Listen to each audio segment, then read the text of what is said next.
about experiments, there are some key terms for us to remember. One, a control group. A control group is a group of subjects or experimental units to which no treatment is applied.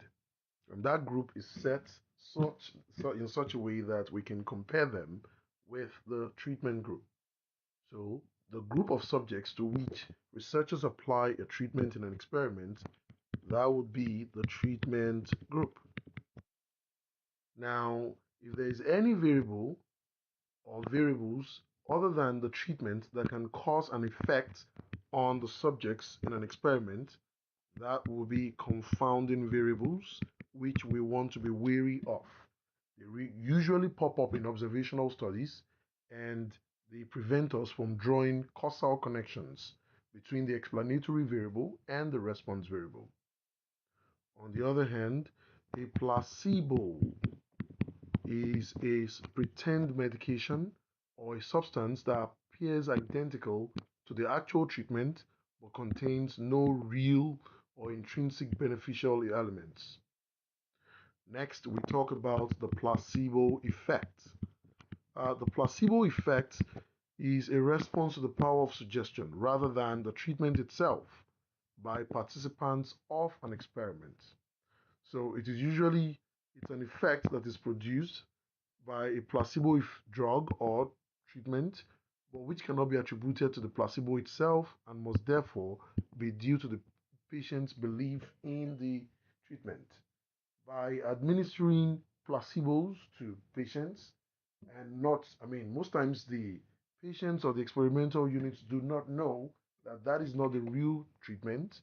They might have some feeling that they are being treated and they are feeling better, even in real fact, when in real fact the treatment contains no real benefit. This effect is called the placebo effect. Then, in a single blind experiment, subjects do not know if they are in the control group or the treatment group. They are just being given some kind of treatment. But the people interacting with the subjects in the experiment know in which group each subject has been placed. Whereas in a double blind experiment,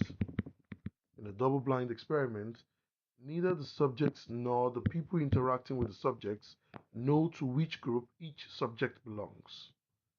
So here's an example to drill that in. A researcher is interested in the effects of exercise on mental health, and he proposes the following study. Use stratified random sampling, we'll get to that in the next video, to ensure representative proportions of 18 to 30, 31 to 40, and 41 to 55-year-olds from the population. Next, randomly assign half the subjects from each age group to exercise twice a week and instruct the other group not to exercise. We are to conduct a mental health exam at the beginning and at the end of the study and compare the results for each of the groups. What type of study is this? Is this an observational study or an experiment?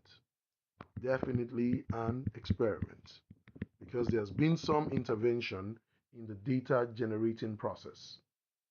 So, what are the treatment group and the control groups in the study?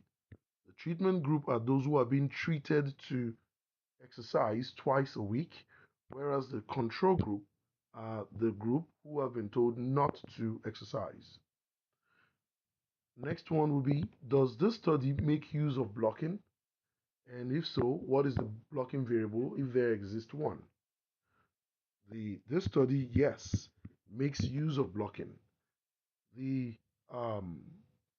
the groups have been blocked into age groups, and that makes logical sense because across different ages, the effects of exercise might be more pronounced in one group as compared to other groups.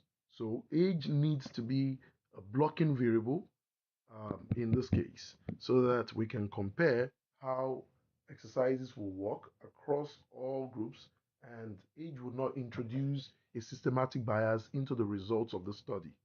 So age is a blocking variable in the study.